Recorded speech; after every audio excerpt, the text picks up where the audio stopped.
తాకట్లో ఉన్న మీ బంగారాన్ని విడిపించి ఆ రోజు ఆన్లైన్ రేటుకి కొంటాం. Sharma gold company. నమస్కారం, వెల్కమ్ టు సుమన్ టీవీ. నేను గీతాంజలి.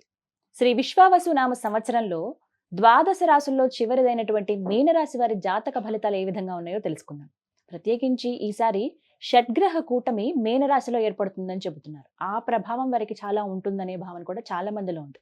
దాంతో పాటుగా శని ప్రభావంతో మరింత ఇబ్బందులు పడాలని కొంతమంది అంటుంటే, మంచే జరుగుతుందని మరికొంతమంది చెబుతున్నారు. అసలు ఈ సంవత్సరం ఎలా ఉండబోతోంది మీనరాశి వారికి?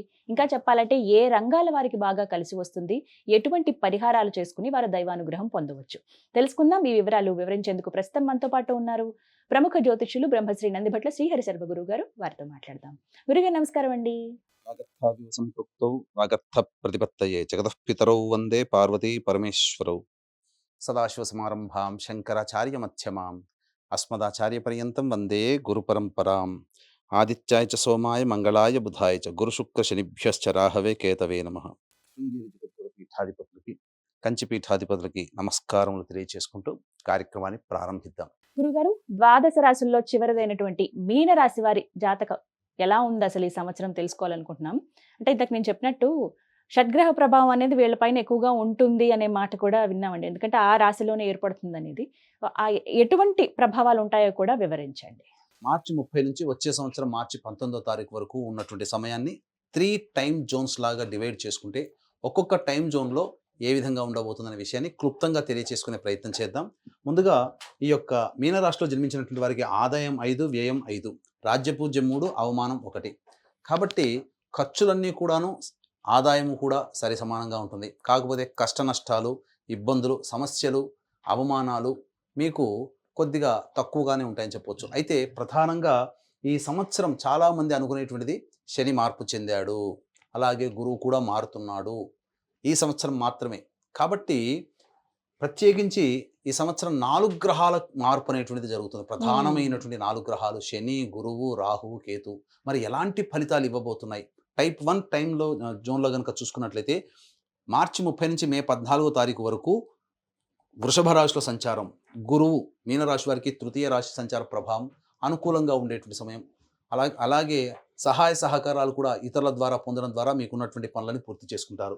ఇక మే 14 నుంచి సెప్టెంబర్ ఈ సంబంధించినటువంటి తదనంతరం మిథున రాశిలోకి మే 14వ తారీఖు తర్వాత ప్రవేశం చేస్తాడు. అంతేకాకుండా మార్చి 29వ తారీఖు రోజున మీనరాశిలోకి శని సంచారం చేస్తూ జూలై 12వ తారీఖు వరకు మీనరాశిలోనే స్థితి పొంది ఉంటాడు. కాబట్టి ఈ యొక్క జన్మశని ప్రభావం కూడా ఈ మీనరాశి వారికి ఏర్పడుతున్నటువంటి కారణం చేత ప్రధానంగా మే 14 వరకు గురువు అనుకూలం, తదనంతరం గురువు కూడా అనుకూలంగా ఉండడు, అలాగే శని సంపూర్ణంగా అనుకూలంగా ఉండడు. ఈ కారణం చేత చికాకుల సమస్యలు ఉంటాయి. కాకపోతే గురు ప్రభావం వలన విద్యార్థులకి మాత్రము కొంతవరకు మంచి జరిగేటువంటి అవకాశం గోచరమవుతుంది. కాబట్టి జాగ్రత్తలు పాటించండి. సమయం అనుకూలంగా లేదు. ఇక టైప్ 2 జోన్లో కనుక చూసుకున్నట్లయితే మే 14 నుంచి సెప్టెంబర్ 27 వరకు మిథున రాశిలో సంచారం చేస్తుంటాడు. కాబట్టి ఈ మే 14 నుంచి 27వ తారీఖు సెప్టెంబర్ వరకు కూడా గురువు అనుకూలంగా లేదు. కాబట్టి చికాకులు, ఇంటా బయట సమస్యలు పెరుగుతాయి, అందులో సందేహం లేదు. అలాగే ఇక చూసుకున్నట్లయితే ఈ శని భగవాన్ల వారు జూలై 13 నుంచి అక్టోబర్ 9వ తారీఖు వరకు మీనరాశిలోనే వక్రీకరించి ఇటు జన్మశని, ఇటు వ్యయశని ప్రభావాన్ని కలగచేస్తున్నాడు. కాబట్టి మీనరాశి వారే శని ప్రభావం నుంచి ఎటూ తప్పించుకోలేరు ఇంకా 2.5 సంవత్సరాల వరకు అని తెలియచేయడం జరుగుతుంది. ఇక అక్టోబర్ 10వ తారీఖు తర్వాత కుంభరాశిలో వక్రీకరించి ఉంటాడు. అనగా వ్యయశని ప్రభావం, అసలు ప్రభావం ప్రారంభమవుతుంది. కాబట్టి ఏమవుతుంది? టైప్ 2 జోన్లో సెప్టెంబర్ 27 వరకు, మే 14 నుంచి సెప్టెంబర్ 27 వరకు అనుకూలంగా లేదు. ఈ కారణం. అలాగే ఈ సంవత్సరం మొత్తం కూడా శని అనుకూలంగా లేడు, గురువు కూడా అనుకూలంగా లేని కారణం చేత సెప్టెంబర్ 27 వరకు, మే 14 నుంచి సెప్టెంబర్ 27 వరకు జాగ్రత్తలు పాటించండి. ప్రధానమైన నిర్ణయాలు తీసుకోకండి. ఈ మే 14 నుంచి సెప్టెంబర్ 27 లోపల స్థాన మార్పు, ఉద్యోగ మార్పు, వ్యాపార మార్పు, వృత్తిలో నిలకడలేకపోవడము, అంతేకాకుండా ప్రధానముగా స్థల మార్పు కూడా సూచించబడుతుంది. కాబట్టి అన్నిటికీ సిద్ధంగా ఉండే ప్రయత్నం చేసుకోండి. టైప్ 2 జోన్లో సెప్టెంబర్ 28 నుంచి నవంబర్ 12 వరకు కర్కాటక రాశిలో సంచారం చేస్తుంటాడు. అలాగే నవంబర్ 12 నుంచి కర్కాటక రాశిలో వక్రీకరించి డిసెంబర్ 26 వరకు ఉంటాడు. అంటే సెప్టెంబర్ 28వ తారీఖు నుంచి డిసెంబర్ 26వ తారీఖు వరకు గురుడు కర్కాటక రాశిలో సంచారం చేస్తూ సంపూర్ణమైనటువంటి అనుకూలత ఇస్తున్నాడు. కాబట్టి ఇదొక్కటే ఈ 2026 సంవత్సరం మార్చి 19వ తారీఖు వరకు, అనగా 2025 మార్చి 30 నుంచి 2026 మార్చి 19వ తారీఖు మధ్యకాలంలో ఏది బాగుంటుంది ఈ విశ్వావసు నామ సంవత్సరంలో అంటే సెప్టెంబర్ 28 నుంచి డిసెంబర్ 26 వరకు, అలాగే మార్చి 30, ఈ సంవత్సరం మార్చి 30 నుంచి మే 13 వరకు ఉన్న సమయం గురుడు సంపూర్ణంగా అనుకూలంగా ఉంటాడు. కాబట్టి ఏవైనా కానీ ధనపరమైనటువంటి సమస్యలు ఏవైతే ఉంటాయో అవన్నీ యోగిస్తాయి ఈ చెప్పినటువంటి సమయంలో. కానీ మే 14 నుంచి సెప్టెంబర్ 27వ తారీఖు వరకు మాత్రం అనుకూలంగా లేని కారణం చేత ధనపరమైనటువంటి నష్టములతో పాటుగా కింది స్థాయి ఉద్యోగస్తులతో ఇబ్బందికర పరిస్థితులు అనేటువంటి ఎదుర్కొంటారు. కాబట్టి జాగ్రత్తలు పాటించండి. డబ్బులు అప్పుగా ఎవరికి ఇవ్వకండి. అలాగే వ్యాపార విస్తరణ, ఉద్యోగ మార్పు ఇటువంటి సమయాలు అనుకూలంగా ఉండవు కాబట్టి జాగ్రత్తలు పాటించండి. ఇక టైప్ 3 జోన్లో కనుక చూసుకుంటే యాస్టీస్గా ఈ సంవత్సరం మొత్తం కూడా శని భగవాన్ల వారు మళ్ళీ ఏలినాటి శని ప్రభావంలోనే ఉంటారు. ఇక డిసెంబర్ 27 నుంచి మార్చి 14వ తారీఖు వరకు ఏం జరగబోతుంది? మిథున రాశిలో వక్రీకరించి ఉంటాడు. కాబట్టి డిసెంబర్ 27 నుంచి మార్చి 14 వరకు కూడా గురువు మిథున రాశిలో ఉన్న మళ్ళీ యోగిస్తాడు. అంటే గడ్డు కాలమల్లా మే 14 నుంచి సెప్టెంబర్ 27 వరకు. ఇక సెప్టెంబర్ 28వ తారీఖు నుంచి వచ్చే సంవత్సరం వచ్చే ఉగాది వరకు కూడా గురువు సంపూర్ణంగా యోగిస్తాడు. కాబట్టి జాగ్రత్తలు పాటించడం. కానీ శని మాత్రం అన్ని వేళలా ఇబ్బందికర పరిస్థితులు. కాకపోతే ఒక గొప్ప యోగం ఏంటంటే వివాహం కాని అబ్బాయిలకి అమ్మాయిలకి మాత్రం వివాహం జరుగుతుంది. ఇల్లు కట్టుకోవాలనే చిరకాల వాంఛ ఈ యొక్క శని ప్రభావం వలన వీరు పొందుతారని చెప్పవచ్చు. ప్రత్యేకించి మీనరాశి మహిళలకు ఎలా ఉంటుంది గురుగారు? ప్రధానంగా మహిళలకు అనుకున్నది ఒకటి, జరిగేది ఒకటిగా ఉంటుంది. గతంలో గౌరవం ఇచ్చిన వాళ్ళే ఈ సంవత్సరం మహిళలకి అవమానపరుస్తారు. ముఖ్యంగా మీ ముందు నవ్వుతూ ఉండి మీ వెనకాల గోతులు తవ్వే వాళ్ళు ఉంటారు. అలాగే ప్రధానంగా విలువ లేని చోట ఉండాల్సినటువంటి పరిస్థితి ఈ మీనరాశిలో జన్మించినటువంటి వారికి గోచరం అవుతుంది. కాబట్టి జాగ్రత్తలు పాటించండి. ఎవరు మన వాళ్ళు, ఎవరు కాని వాళ్ళు అనే విషయాన్ని తెలుసుకోండి. అంతేకాకుండా గృహంలో చికాకులు పెరుగుతాయి, కుటుంబ సమస్యలు పెరుగుతాయి. అప్పటి వరకు మీ మాట విన్న పిల్లలు మీ మాట వినకపోవడం కానీ, అలాగే భర్తలు కానీ, ఇంటి పెద్దవాళ్ళు కానీ మీకు మాటకి ఎదురు మాట్లాడడం కానీ జరిగే అవకాశం ఉంటుంది. మహిళలకి ముఖ్యంగా వాద ప్రతివాదాలు ఎక్కువగా జరుగుతాయి. రాహు ప్రభావం కూడా అనుకూలంగా లేదు. మే 16వ తారీఖు నుంచి రాహు 12వ స్థానం, కేతు 6వ స్థాన ప్రభావం చేత ప్రధానంగా దంపతుల మధ్య విభేదాలు వచ్చే అవకాశం ఉంది. కాబట్టి ఈ సంవత్సరం అంతా మహిళలు జీవిత భాగస్వామితో అనుకూలంగా ఉండే ప్రయత్నం చేయండి, తగ్గి ఉండే ప్రయత్నం చేయండి. అన్ని విధాలుగా ఆనందదాయకంగా ఉంటుంది. వివాహం కావాల్సినటువంటి అమ్మాయిలకి వివాహం అవుతుంది. సంతానాన్ని కోరేటువంటి మహిళలకి మాత్రం సెప్టెంబర్ 28వ తారీఖు తర్వాత సంతాన యోగ్యత సంపూర్ణంగా ఉంటుందని చెప్పవచ్చు. ఏ ఏ రంగాల వారికి ఈ సంవత్సరం ఎలా ఉండబోతుందండి? ప్రధానంగా విద్యార్థులకి శని రాహుకేతు ప్రభావం చేత జ్ఞాపక శక్తి తక్కువగా ఉంటుంది. కాబట్టి జ్ఞాపక శక్తి పెంచుకునే ప్రయత్నం, అనగా ఎక్కువగా కష్టపడడం ప్రయత్నం చేయండి. తప్పకుండా మంచి జరుగుతుంది. తరచూ ఈశ్వర ధ్యానం అనేటువంటిది చేసుకుంటే చాలా మంచి జరుగుతుందని చెప్పవచ్చు. ముఖ్యంగా రాజకీయ రంగంలో ఉన్నటువంటి వాళ్ళకి కాస్త ఒడిదుడుకులు తప్పవు. పేరు ప్రఖ్యాతుల కోసం ఎక్కువగా కష్టపడాల్సినటువంటి పరిస్థితి. అధికారులు అనగా ఉన్నత శ్రేణి వర్గంలో వాళ్ళ దృష్టిలో పడడం కోసం ఎక్కువగా డబ్బుని ఖర్చు చేయాల్సినటువంటి పరిస్థితి. కాకపోతే ఆశించి భంగపడడం కంటే ఏదో ఒక పదవితో సంతృప్తి పడడం చాలా మంచిదనేటువంటి విషయాన్ని ఈ యొక్క మీనరాశిలో జన్మించినటువంటి రాజకీయ ప్రముఖులు గుర్తుంచుకోవాలి. అంతేకాకుండా వ్యాపార రంగంలో ఉన్నటువంటి వాళ్ళకి మాత్రం మే 14 నుంచి సెప్టెంబర్ 27 వరకు మాత్రం అనుకూలమైన సమయము కాదు. ఈ సమయంలో నష్టాలు ఎదుర్కోవాల్సి వస్తుంది.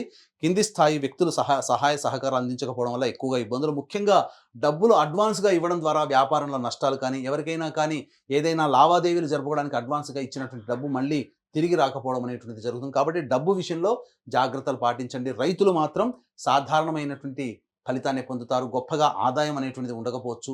మిగతా సంబంధించినటువంటి సెప్టెంబర్ 28 నుంచి మిగతా సమయం అంతా కూడా ఈ ఫుడ్కు సంబంధించినటువంటి వ్యాపారస్తులు కానీ, ఎడ్యుకేషనల్ సంబంధించినటువంటి వ్యాపారస్తులు, అలాగే ఈ వ్యాపారస్తులు మాత్రం అనుకూలంగా ఉంటుంది. మిగతా వ్యాపారస్తులకి ఇనుముతో పనిచేసేటువంటి వాళ్ళు, లోహములతో పనిచేసేటువంటి వాళ్ళు, ఎడిబుల్ ఆయిల్స్కి సంబంధించినటువంటి వాళ్ళందరికీ కూడా అనుకూలంగా ఉన్నది కాబట్టి జాగ్రత్తలు పాటించండి. ఏదైనా వ్యాపార విస్తరణకి మాత్రం అనుకూలము కాదు. ఫుడ్కి సంబంధించినటువంటిది, అలాగే ఎడ్యుకేషనల్, జ్యువెలరీ రంగంలో ఉన్నటువంటి వాళ్ళకి మాత్రం బాగుంటుంది. ముఖ్యంగా బొటిక్ మరియు బ్యూటీ పార్లర్, అలాగే రెడీమేడ్ గార్మెంట్స్, సౌందర్య ఉత్పత్తి సాధనాలు, అలాగే ఈ బ్యాంగిల్ స్టోర్స్ నడుపుకునేటువంటి మహిళలకు మాత్రం చాలా అద్భుతంగా ఉంటుంది. మంచి ఫలితాలు పొందుతారని చెప్పవచ్చు. వృత్తుల్లో రాణిస్తారు, కాకపోతే కష్టంలో ఎక్కువగా పడాల్సి వస్తుంది. ఈ సంవత్సరం అంతా ఎదుటి వాళ్ళని అంతగా గుడ్డిగా నమ్మి వ్యాపారంలో పెట్టుబడులు పెట్టడం కానీ, వ్యాపారం ప్రారంభించడం కానీ, వ్యాపార విస్తరణ కానీ చేయకుండా ఉండడమే మేలు. ఉన్నదాంతో సంతృప్తి పడే ప్రయత్నం మీనరాశి వారు చేస్తే ఆనందదాయకంగా ఉంటుందని చెప్పవచ్చు. మరి గురుగారు, ఈ విశ్వావసునామ సంవత్సరంలో మీనరాశి వారు దైవానుగ్రహం పొందాలి అంటే గనక, అలాగే శని అనుగ్రహం పొందాలంటే గనక ఎటువంటి పరిహారాలు చేసుకోవాలండి? అవకాశం కుదిరినప్పుడల్లా నవగ్రహాల చుట్టూ శివాయ నమః అంటూ 27 ప్రదక్షిణలు చేసి శనికి తైలాభిషేకం చేసుకుంటుంటే చాలా మంచిది. ముఖ్యమైనటువంటి పర్వదినాల్లో దేవతానుగ్రహాన్ని పొందే ప్రయత్నం, అలాగే ఇంటి దేవత, గ్రామ దేవత, ఏదైనా పని మీద వెళ్తున్నప్పుడు గ్రామ దేవతకి నమస్కారం చేసుకోవడం, ఇంటి దేవుణ్ణి సదా స్మరించుకోవడం చేసుకుంటూ ఉంటుంటే చాలా మటుకు సమస్యలు శాంతిస్తాయని చెప్పొచ్చు. అంతేకాకుండా ఈ మీనరాశిలో జన్మించినటువంటి వారికి ఈ సంవత్సరం అంతగా అనుకూలంగా లేదు. మీనరాశితో పాటు 12 రాశిలో జన్మించినటువంటి వారికి ఈ విశ్వావసునామ సంవత్సరంలో అయినా గత సంవత్సరం కంటే వాళ్ళ సంకల్పం నెరవేరాలి. అలాగే ఈ 12 రాశిలో జన్మించినటువంటి వారు ఏదో ఒక సందర్భంలో పండితుని సంప్రదిస్తుంటారు సమస్యల కోసం. ఆ సమస్యలకి పరిహారంగా పండితులు ఎటువంటి పూజలు, హోమాలు చేయమని చెప్తారో అటువంటి కార్యక్రమాలన్నీ కూడా సకల దోష నివారణ పూజలు, హోమాలలో భాగంగా ఈ విశ్వావసునామ సంవత్సరం 12 నెలల పాటు ప్రతి నెల ఒక్కొక్క పుణ్యక్షేత్రంలో చక్కటి సకల దోష నివారణ, సంకల్ప సిద్ధి హోమాలు అనేటువంటివి చేయించడం జరుగుతుంది. ముఖ్యంగా మృత్యుంజయ హోమం చేయించడం జరుగుతుంది. ఇటువంటి కార్యక్రమం మహామహిమాన్వితమైనటువంటి సుప్రసిద్ధ కాశీ క్షేత్రంలో శ్రీకారం చుట్టబోతున్నాం. ఏప్రిల్ 18వ తారీఖు రోజున ప్రారంభించడం జరుగుతుంది. అవకాశం ఉన్న వాళ్ళు ఇటువంటి మహత్తరమైనటువంటి కార్యక్రమంలో మీ కుటుంబ సభ్యుల గోత్రనామాలు నమోదు చేసుకుని సభ్యులుగా చేరవచ్చు. వీటి వివరాలను కార్యక్రమ తదనంతరం కాంటాక్ట్ చేసి తెలుసుకోవచ్చు.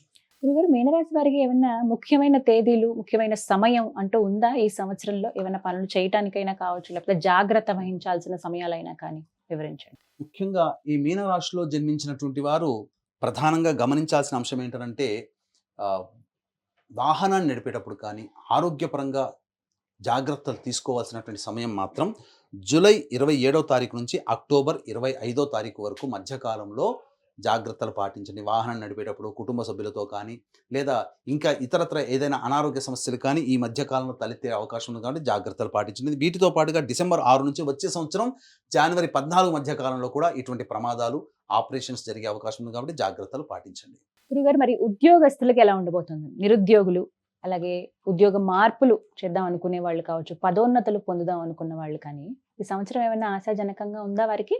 తప్పకుండా అమ్మా. ఉద్యోగస్తులైనా, వేరే సంస్థలో ఉద్యోగం కోసం ప్రయత్నం చేసేవాళ్ళు, నిరుద్యోగస్తులైనా, మంచి పదవి లభించాలనుకున్న కొన్ని సమయాలు మాత్రం చాలా అనుకూలంగా ఉంటాయి. ఆ సమయాలు ఏంటంటే ఈ సంవత్సరం మే 14 నుంచి జూన్ 14 మధ్యకాలము, అలాగే ఆగస్టు 17 నుంచి సెప్టెంబర్ 16 మధ్యకాలము, ఈ సంవత్సరం డిసెంబర్ 16 నుంచి వచ్చే సంవత్సరం మార్చి 13 మధ్యకాలము చాలా అనుకూలమైనటువంటి సమయం.